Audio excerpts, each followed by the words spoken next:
Darlene, na mag-party na naman. Alam mong grounded. Mama, hindi lang naman ho akong nagdesisyon doon. Pumayag din ho si Siggy. Oh well, kayo na pala ang nagdesisyon eh. Ang gusto ko lang sana kasi, malaman ang lahat ng mga nangyayari dito sa resort ko. Well, sige mama. Ganito na lang po. Ire-report ko na lang po sa inyo ang lahat-lahat ng nangyayari at lahat ng desisyon namin para sa sarili naming anak. Fine. Alam mo, Giselle, ang gusto ko sana, maging open ka sa akin, sa amin ni Ziggy. Kayong lahat for that matter. Ayoko nang maitinatago. Ayoko nang mainililihim. Galit na galit ako sa mga taong nagtatraidor sa akin. Mama, bakit naman ho napunta sa pagtatraidor yung usapan natin? Wala naman. Gusto ko lang malaman mo ang mga bagay na ikinagagalit ko. Hindi mo naman siguro ako gagalitin, hindi ba? Dahil I'm sure, alam mo kung anong kaya kong gawin sa mga taong kumakalaban sa akin. Good night. Good night, Mama.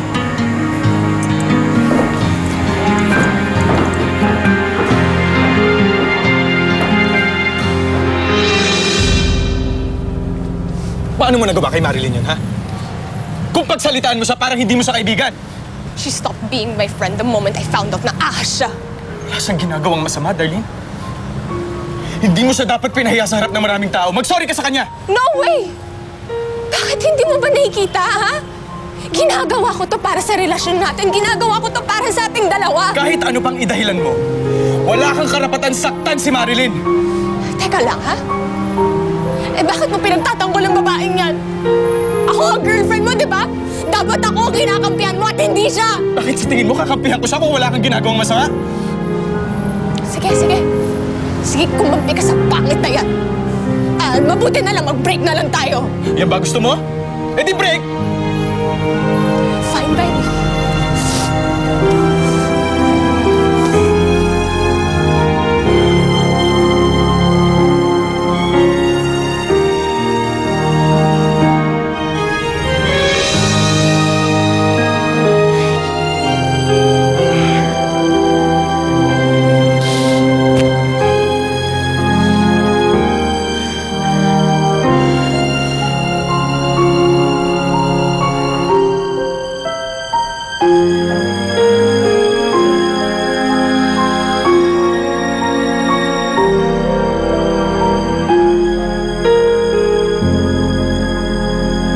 Wala ka bang napansing iba dyan sa kay Aida at saka kay Giselle? Ang alam ko, malapit talaga yung dalawa sa isa. Palagi nga sila nag-uusap eh. Yung pag-uusap nila, narinig mo ba yung kung may kaduda-duda, ganon? Wala naman.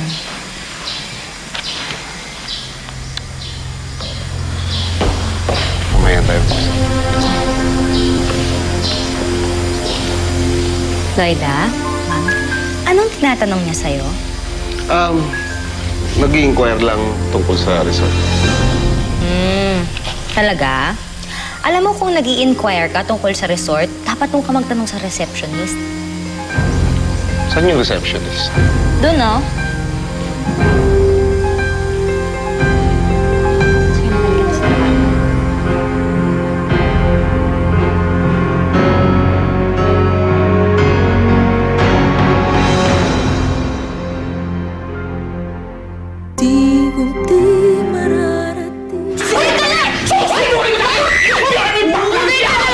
Huwag kang epal! Dahil ako mismo! Hayop na Darlene!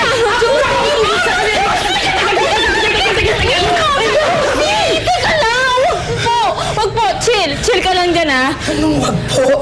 Wag po! Ikaw naman kasi, dapat hindi ka pumapayag na apihin ka na kahit na sinong tao!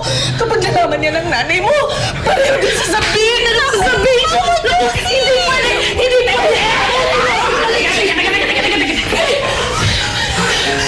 Mama Josie, huwag mong sasabihin kay na close silang dalaw ni Darlene at ayoko masira yung kaya please, Mama Josie, huwag yung sasabihin. Naku!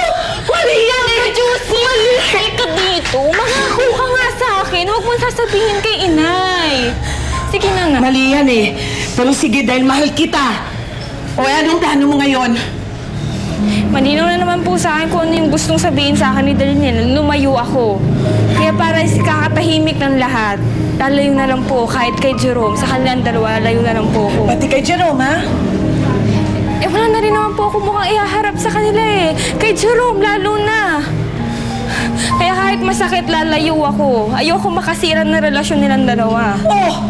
Eh, masakit pala eh! Ano naman sinasabi mo? Masakit pala eh! Hay! Teka madam! Teka! Iya! Oh, iba ako? Hindi naman ah. Relax na. Relax na.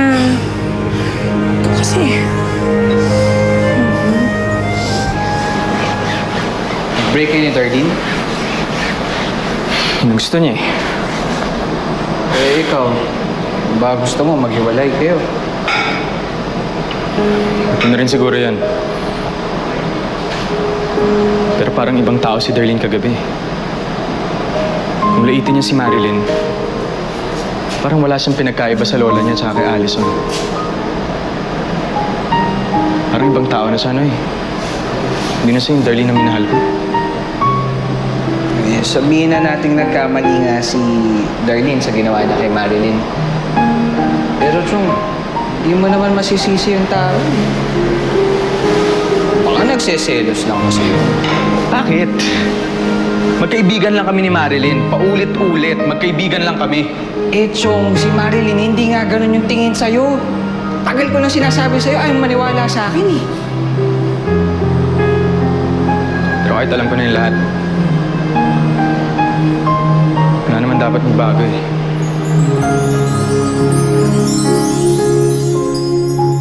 What? Pinaimbestiga mo si Giselle? Dahil gusto kong malaman kung ano ang inililihim ng asawa mo sa atin. Ano? Nasaan? Nagawa mo ba yung pinagagawa ko? Yes, ma'am. Na-record ko yung...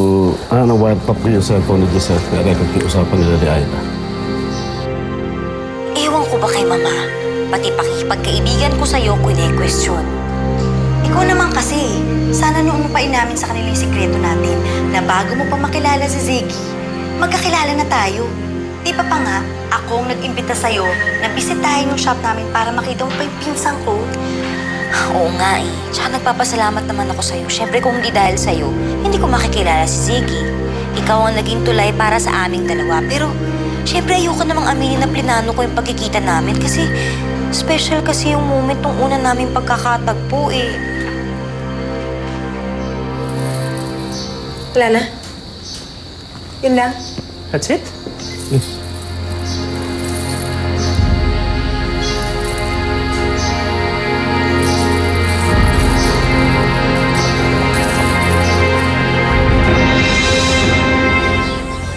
Good morning.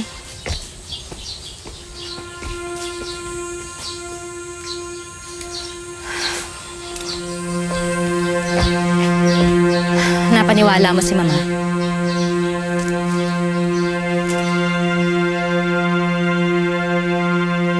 Gusto kong alamin mo ang lahat ng mga itinatago niya sa akin. Narinig ko ang pinag-usapan niya ni Mama. At dodoblehin ko kung ano man ang ibibigay niya sa'yo. Sumunod ka lang sa iuutos ko.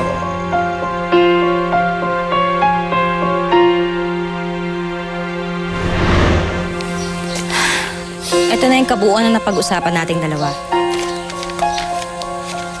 Pagkatapos nito, ayaw na kitang makita sa resort. Nagkakaintindihan ba tayo?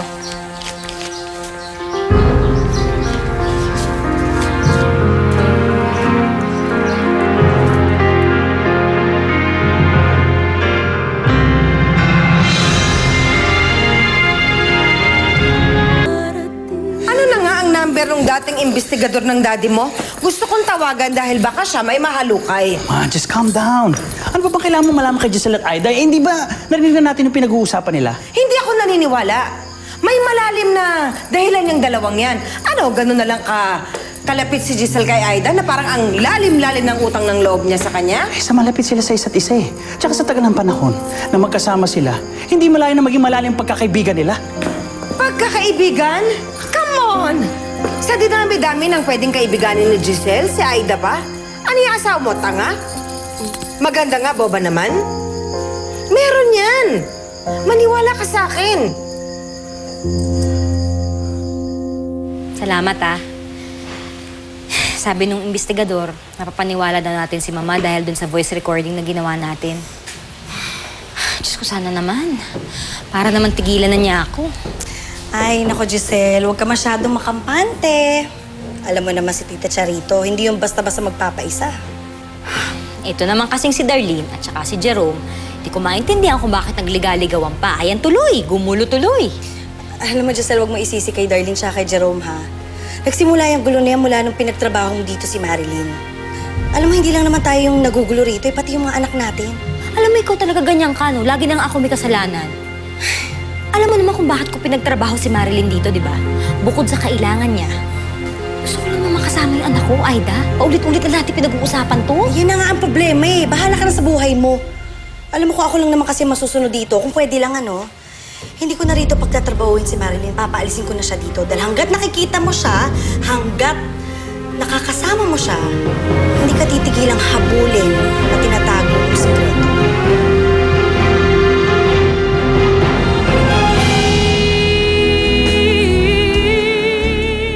Una, iniiwasan niya si Jerome. Tapos biglang nag-resign sa resort. Gusto kong tulungan yung anak ko, gusto kong damayan, pero paano ko gagawin niyo kung hindi ko alam kung anong problema niya? Kapag tinawagan ko si Darlene at nakipag-ayos ako, parang kinonsinti ko na rin yung panglalait niya kay Marilyn. Alam mo, kung namimiss mo siya, tawagan mo na kasi. Tawagan mo na. No way. Siya yung nagkamali. Dapat siya gumawa ng paraan para magkaayos kami. Hindi sa lahat ng bagay, sa lahat ng oras, siya ang nasusunod. Mabuti rin nga siguro maghiwalay kami. Siguro kung naging kasing ganda ako ni Darlene, magugustuhan mo ako pero hindi eh. Hindi ako nabihiyaan kahit konti man lang. Yung magaling na alalay, sinubukang ahasin ng boyfriend ko. Asa naman siya, no? As if papatulan siya ni Jerome. Eh, ang pangit-pangit kaya niya. Mabait ka, matalino, masipag, maasa. Pero hindi sapat yun. Sige nga, ikaw. Magugustuhan mo ba isang tulad ko?